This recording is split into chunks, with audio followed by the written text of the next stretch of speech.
Quiet, please. Quiet, please.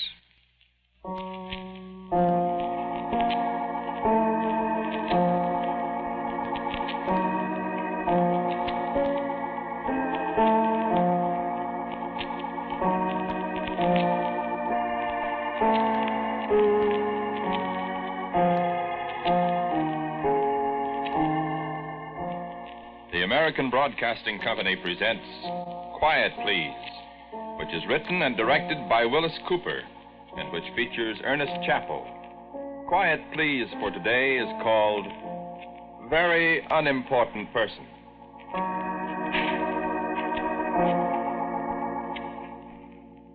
The Hollow Men.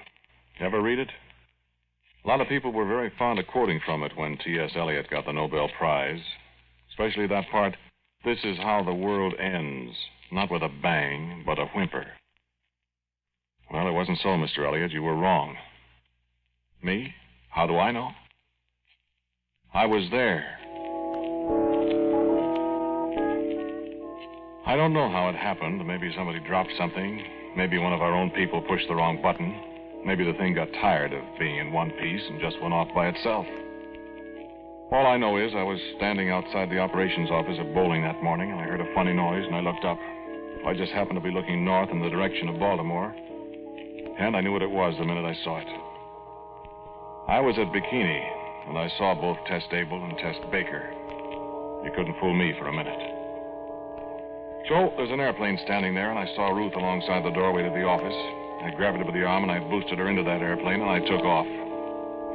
Because when you see that pink and cream-colored mushroom cloud, you don't wait. If you do, you might be part of the next one.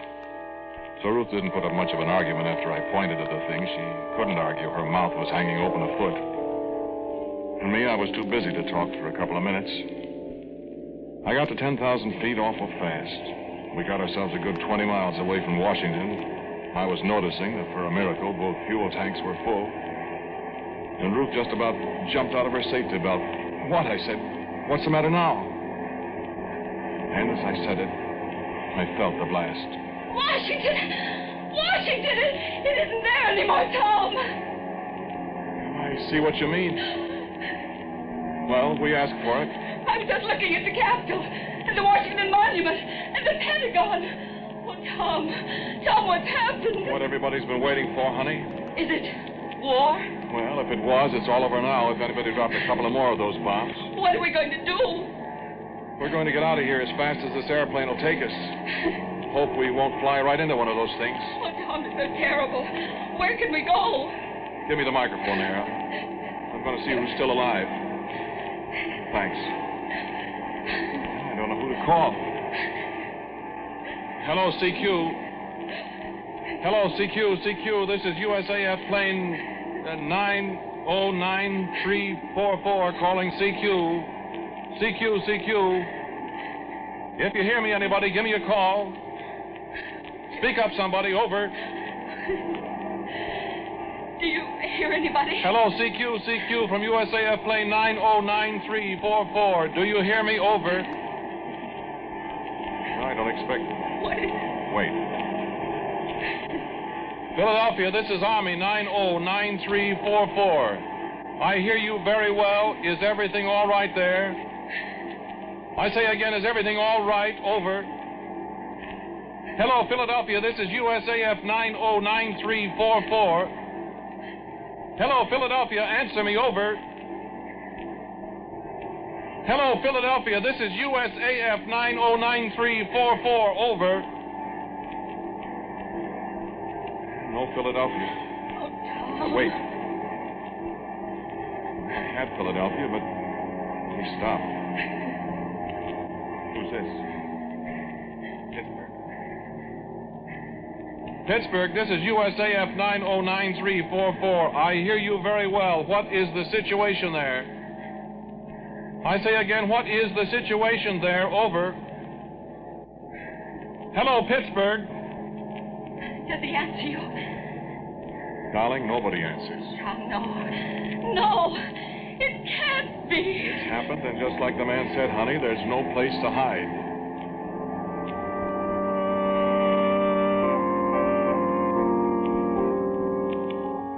we turned, we saw the towering great clouds starting now to blow away, getting ragged around the edges and clearing enough so we could see the ground once in a while. There'd be little towns, sure, but we couldn't tell what was going on down there, and I knew what might be happening, and I didn't choose to land. Because the ragged edges of those clouds would be blowing across those little towns down there that hadn't been hammered into nothing yet. And the pretty little towns with the elm trees along the streets, the pleasant little towns sitting on the edges of the river banks. Nice little towns.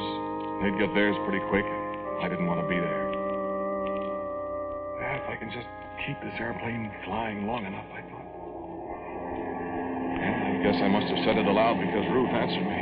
But where'll we go? Well, I think if I can get through, maybe the woods up in Canada will be safe enough. I can find an airstrip somewhere. I hope we can set down there. Oh, Tom, can we make it? Well, we can try, that's all.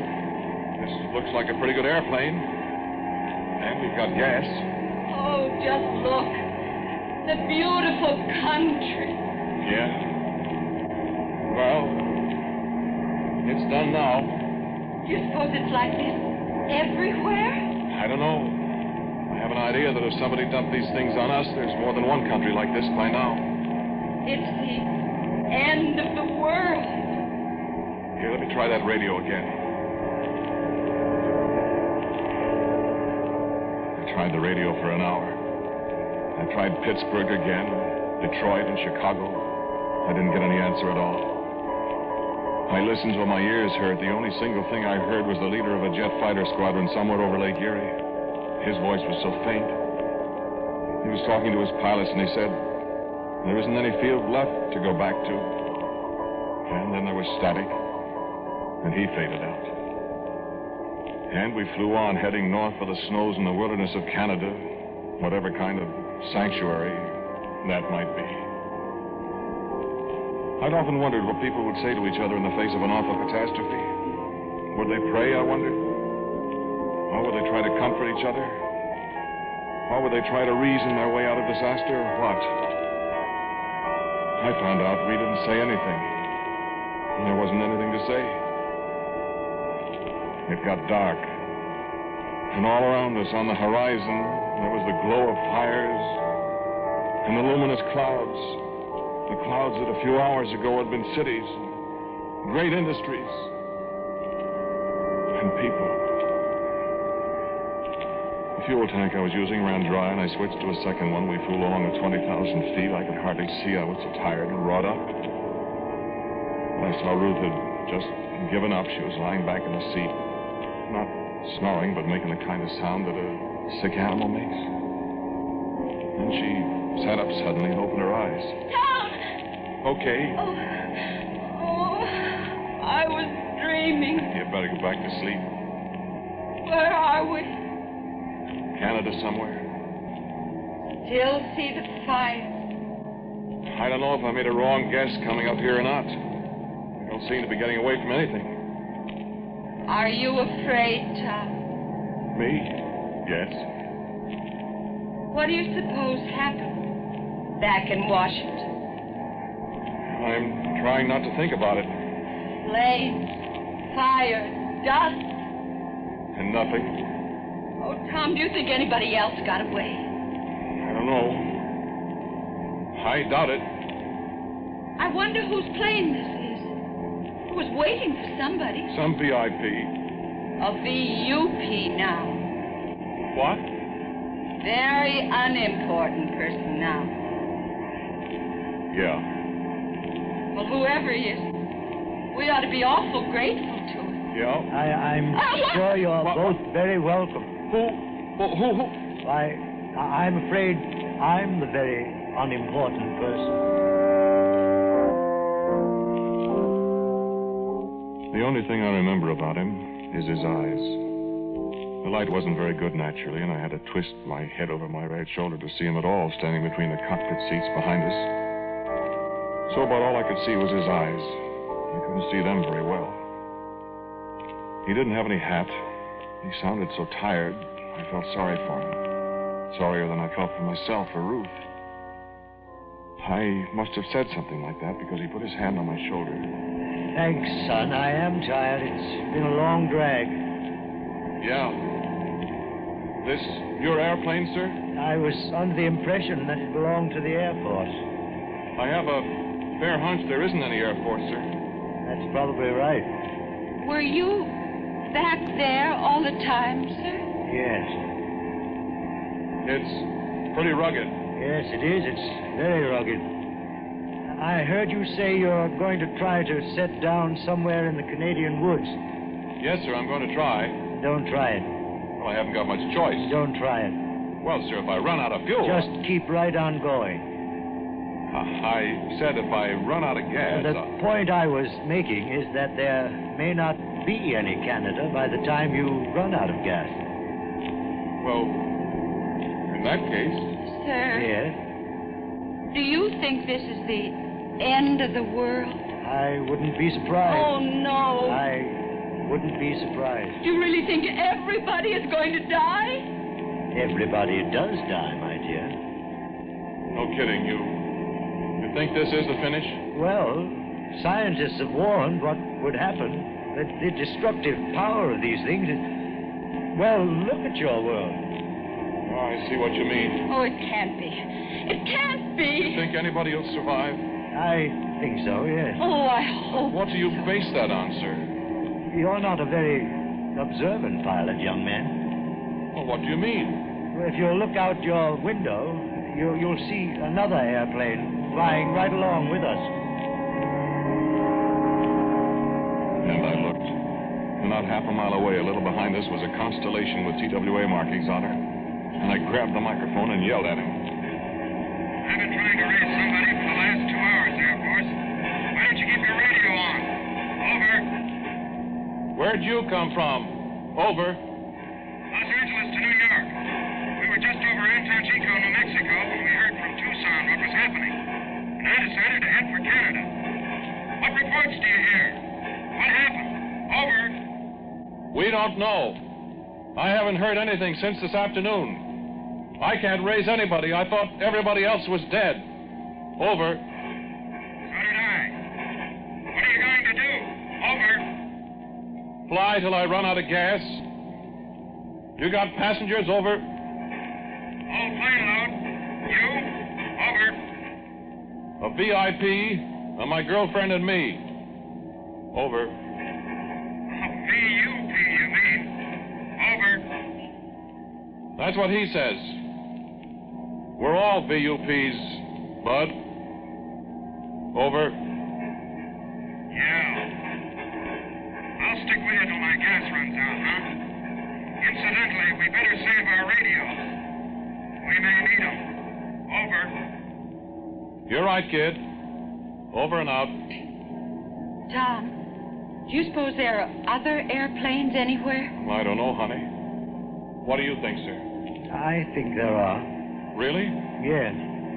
Well, if they can fly far enough. How much gas have we got left? Well, can you read that gauge, sir? Yes.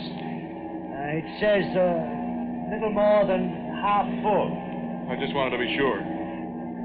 That's what I read, too.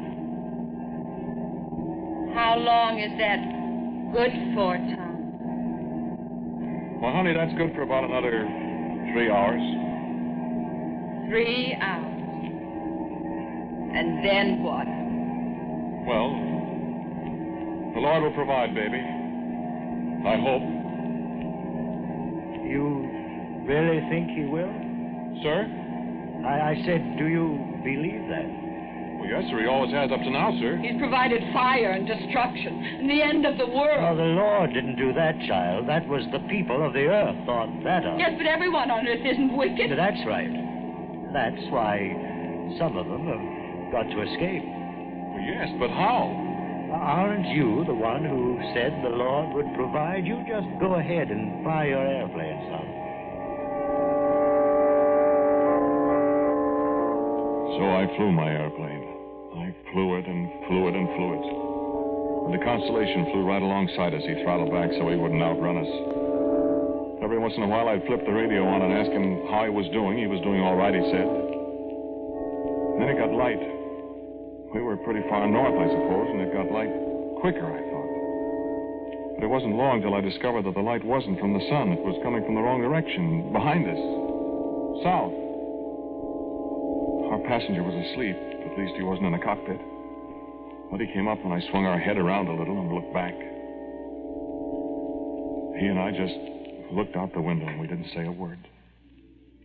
What would you say to a whole rolling world full of fire, flames leaping a mile in the air, flames and smoke and destruction chasing you, consuming everything in their path? What would you say to the solid rock boiling like water in a kettle, the world vaporizing horribly behind you, and coming on and on and on so that we, flying at 200 miles an hour, could see it overtaking us? What would you say? Ruth had fallen asleep again, and she couldn't see it. But I saw it, and the pilot of the other ship saw it. I heard his voice in my ears. You see that, Air Force? Over. I see it. Over. How's your gas? Over. I'm squeezing out the bottom of the tank. Over. Wish I could give you some. Over. Thanks. It's over all right, isn't it? You'll probably catch up with us before your gas runs out. Well, we tried. God help us all. Over and out. And I flipped the radio off and I swung us back on course again. On a course that all of a sudden didn't mean anything anymore. And I woke up Ruth. Because I didn't want all this to end without saying goodbye to her. After all, I've loved Ruth all these years. There comes a time. And I glanced at our passenger, the very unimportant person. He was turned, still looking back at the terrible sea of flames that followed us. He didn't look scared at all. He looked sad. And he was crying. I had to strain my ears to hear what he said. And it was such a beautiful world. And then the engine started to spit, and I looked at the fuel gauge. It's empty. Well, so long, honey. Don't think it hasn't been swelled. Oh, Tom, no. I love you. I love you, honey. Oh, Tom, darling, hold me tight. I put my arms around her, and I felt the plane slip out from under us as we lost flying speed, and I thought, well, this is it, now the fireworks. Ruth was squeezing me so hard. All of a sudden, I said, hey, what's this? Because the plane had her nose up again. We were flying along just as good as new. You know what? Our passenger, our VIP, our VUP, had hold of the wheel and he was pulling it back and we were climbing like mad. And I looked at the fuel gauge. It still said empty. I said, say, there must be some kind of emergency tank. I don't know about it. We're good for another couple of hours. Well, thank God, I said. And then I looked out the window. And the propellers were standing still. What happened, Air Force? Over. I don't know. My fuel gauges show both tanks are empty, but I'm flying. Over. Well, I'll tell you what. Just for your own information, the same thing happened to me 20 minutes ago. Look, Mama, no engine. Look, Mama, no gas. No nothing, Mama, but I'm flying. What do you make of that? Over. And that was when I looked at my altimeter. Or rather, when Ruth poked me and pointed at it, and I bent over and looked at it. The needle had gone on around the dial, past the 30,000 feet at the end, and on around again. And it was starting the third revolution. That meant we must be at least 70,000 feet high. And nobody in all the world has ever been up that high. I looked out the window again. The flames were so far below us, they extended back to the farthest horizon that any man has ever seen. A horizon that was a definite arc of a circle, the edge of a great sphere. As far as we could see below us, the world was in flames. And man, how close the stars were. And Ruth was pointing out the window again. I looked too. And above us, to each side of us, airplanes, 100, 1,000, a long, shining river of airplanes. And I could read the identification on the sides of some of them. G for Britain, NC for the United States, H for Switzerland, X for Mexico, Russian planes, Swedish and Austrian. Every nation in the world, at least one plane for each country. And my heart jumped. Because I knew that all the world wasn't coming to an end now. And I looked back at our passenger. He was smiling as he looked back out the window. And I said, "Look, sir." I said, "Sir, I don't get this." Why, it's very simple, son. Well, not to me, sir. But who are those people, those other airplanes? Where'd they come from? Where are they going? Isn't the world really destroyed? I'm afraid it is, child. But where? It was a very wicked world, wasn't it? Well, I suppose something has to happen to the world every time it gets too wicked. well, Once upon a time, Adam and Eve sinned, and they got punished. I suppose the reason the world wasn't destroyed then was, well, they had their world taken away from them, didn't they? That's right. And then there was the time when they had the big flood because everybody was so wicked. But Noah and his family escaped. That's right. They're the only good people in the world. They escaped. but the world wasn't completely bad. Not now, I mean. They've set upon each other, and they've murdered and burned and destroyed. They have denied their creator. They have been warned. But, sir... This thing that has happened and destroyed the world, they dug it out of the forbidden blackness to give them a more terrible weapon against their brothers. They have plotted among themselves and forgotten charity and love and brotherhood. Isn't that sin enough? Isn't that wickedness enough to merit this punishment? Well, The whole, the whole world. Not all. There are some few good people. The ones in those airplanes out there? Us too? That's right. Do you believe that? What I've told you? Yes. Why, of course I believe it. Don't you? I don't know. I don't either. I think it's terrible. I think it's an awful punishment. You do? Yes, sir. Do you? Well, in some ways it was a pretty good world. I had lots of fun. What about a brand new world? I don't get it. What if all these people, these good people, these saved ones, are going to a new world where they can start life all over again and find the real happiness that it was intended they should have, the true goodness, I don't know. I like the old one. Of course. That's right, Tom. There isn't any way out. I suppose. Well, whatever world we go to will be better than that one down there. Fire and destruction and ashes. Yes. But will it be better than the old world we had before this? It's up to you and the others. Well, it's nice to believe that we're going to hit a better world. But... But what? Well, look at the flood. The world was destroyed then, and Noah and all the others that were saved rebuilt it. Yeah? Yeah, look at it. They did a fine job rebuilding it, didn't they? 3,000 or 4,000 years, it has to be destroyed all over again. But this will be a new world. Hope it'll be all right. Say, how... Well, I mean, this is all a very pretty theory, but what if it doesn't work out that way? Oh, it'll work out that way. I'm confident of it. Just for fun. Give me the radio, Ruth. Here. Hey there. Constellation. Over. See there yourself. Over. Listen. My very unimportant person says he thinks we're going to another world. A nice new one. How's that with you? Over.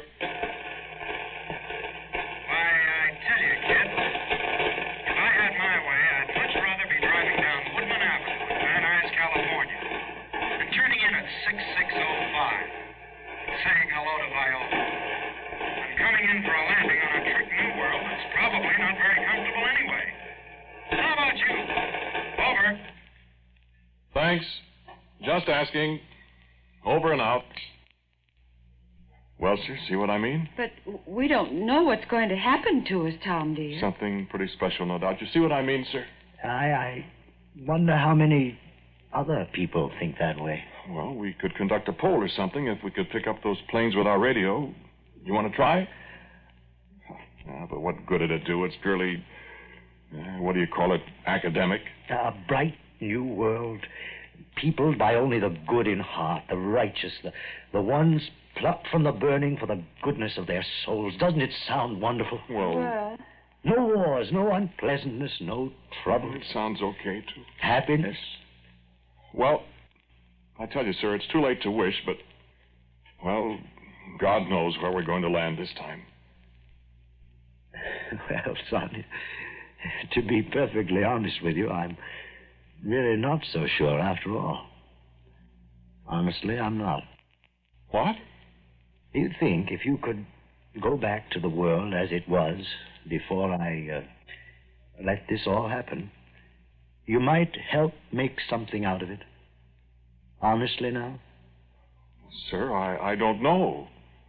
I need an awful lot of help. You sure would. You know what?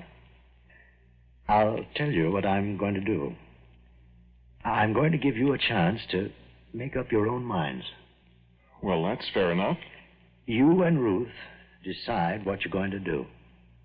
Think it over. You can have your choice. We can all go on to the beautiful new world I've got all ready for you. Or if you want all that's happened to turn out to be a dream, you say so. Is it a deal? Sir, it's a deal. It's a deal.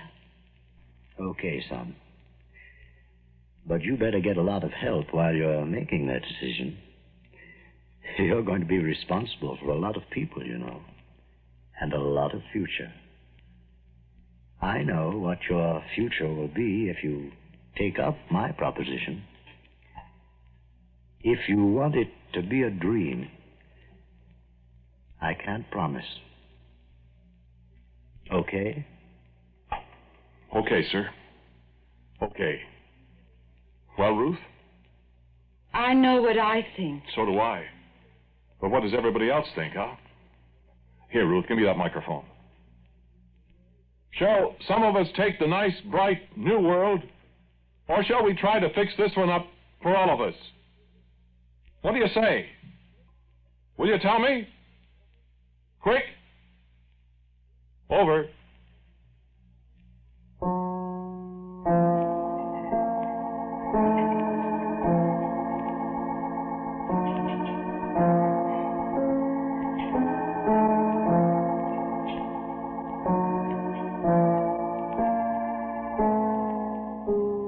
The title of today's Quiet Please story was Very Unimportant Person. It was written and directed by Willis Cooper. And the man who spoke to you was Ernest Chappell. And others heard in today's cast were Nancy Sheridan, James Monks, and Frank Thomas. As usual, music for Quiet Please is played by Albert Berman. Now for a word about next week, our writer-director Willis Cooper. Thank you for listening to Quiet Please. Next Sunday, you will hear us a half hour later at 5:30 p.m. Eastern Standard Time instead of 5 o'clock. Will you remember, please, 5:30, a half hour later, and the story will be Read Me This Riddle. And so until next week at 5:30 Eastern Standard Time, I'm quietly yours, Ernest Chappell.